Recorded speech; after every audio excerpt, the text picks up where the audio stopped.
Fabric cutting. তো আজকে কথা বলবো ফেব্রিক কাটিং নিয়ে, যে কিভাবে ফেব্রিকটা কাটিং করা হয়, ফেব্রিক কাটিং কত প্রকার, এটা এ টু জেড ডিটেলস নিয়ে কথা বলবো। তার আগে যারা চ্যানেলটি সাবস্ক্রাইব করেনি অবশ্যই সাবস্ক্রাইব করে নেন।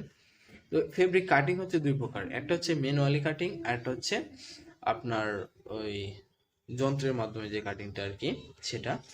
ম্যানুয়ালি হচ্ছে মানুষ যে কাটার ম্যানরা থাকে কাটিং সেকশনে, তারা কি করে হাতের মধ্যে যে লোহার গ্লাস লাগিয়ে, চেন গ্লাস লাগিয়ে তারা কি করে নাইফ মেশিন দিয়ে তারা কাটিং করে। আরেকটা হচ্ছে যেটা মেশিনের সাহায্যে কাটিং করা হয়, সেটা শুধুমাত্র মার্কার দেওয়ার পরে মার্কারটা প্রপারলি বসিয়ে লেয়ার পরে স্প্রেডিংটা সমান রেখে একদম ঠিক রেখে তারপর প্রপারলি মার্কারটা বসিয়ে দেয়, এবং ওই যে মেশিনটা আছে সেই মেশিনে সবকিছু প্রোগ্রাম সেট আপ করে দেওয়া হয়। সেই প্রোগ্রাম সেট আপ অনুযায়ী কিন্তু মেশিন তার নিজে যে আর্টিফিশিয়াল ইন্টেলিজেন্স আছে সেটাকে কাজে লাগিয়ে কিন্তু সে কাটিংটা সম্পন্ন করে।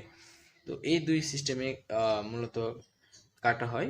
এখানে কিন্তু অনেক কিছু অবলম্বন করতে হয়, যেমন যখন সে ম্যানুয়ালি যখন সে কাটিং দিবে তখন অবশ্যই তার হাতের মধ্যে চেন গ্লাভস থাকতে হবে, এবং তাকে কিন্তু যে গ্রেন লাইনগুলো রয়েছে মার্কারের বা যে ডিরেকশনগুলো রয়েছে সেগুলো কিন্তু তাকে ফলো করে আপনার কাটিংটা দিতে হয়। এবং অবশ্যই তাকে ফলো রাখতে হয় মার্কারটা আসলে কি মার্কার, গ্রুপ মার্কার না চেক মার্কার না সলিড মার্কার। অবশ্যই তাকে মার্কারের যে প্যাটার্নগুলো ওয়ে আছে সেগুলো ভিত্তি করে কাটিং করতে হয়, এবং তাকে অনেক সিনসিয়ার থাকতে হয় যাতে কোনোভাবেই যাতে মিস কাট যাতে না হয়, বা এবড়ো তেবড়ো কাটিং যাতে না হয়, বা কাটিং এ কোনো ফল্ট যাতে না হয়, সেই জন্য সেই বিষয়টা তাকে মাথায় রেখে কিন্তু প্রপারলি কাটিং দিতে হয়।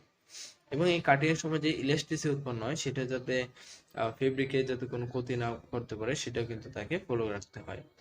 এবং যে সকল কাটিংটা মূলত মেশিন দেওয়া হয় তাদের যে ওখানে মেশিনে প্রোগ্রাম সেটআপে কিন্তু ওই অপারেটরের সবচেয়ে মনোযোগ দিতে হয়।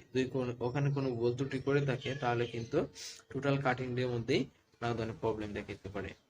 এবং এই মার্কারে যে একটা ফেব্রিক যখন কেটে ফেলে মার্কার অনুযায়ী তখন এটাকে কাটিং কেক বলা হয়, ঠিক আছে।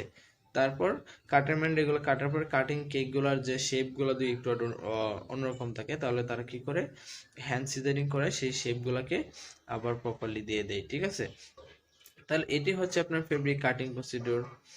এভাবে মূলত ফেব্রিক কাট করে তারপর ফেব্রিক নাম্বারিং এবং বান্ডেলিং করে থাকে, এবং তারপর হচ্ছে কাট পার্ট চেক দেয়, তারপর হচ্ছে কাটিং রিপ্লেসমেন্ট প্রসিডিউরে চলে যায়। কাটিং রিপ্লেসমেন্ট বলে যে কোনো একটা কাট পার্ট যদি রিজেক্ট হয়ে যায় তাহলে সেই লেচার দেখে ওই রুল বা ওই বেস থেকে আবার একটা কাট পার্ট কেটে নেওয়া হয় এবং সেটা রেজিস্টার করা, এটা হচ্ছে কাটিং রিপ্লেসমেন্ট প্রসিডিউর। তাহলে আশা করি সবাই বুঝতে পেরেছেন। এই পর্যন্তই, আবার দেখা হবে অন্য কোনো একটা কন্টেন্ট নিয়ে। সে পর্যন্ত ভালো থাকুন, আল্লাহ হাফেজ।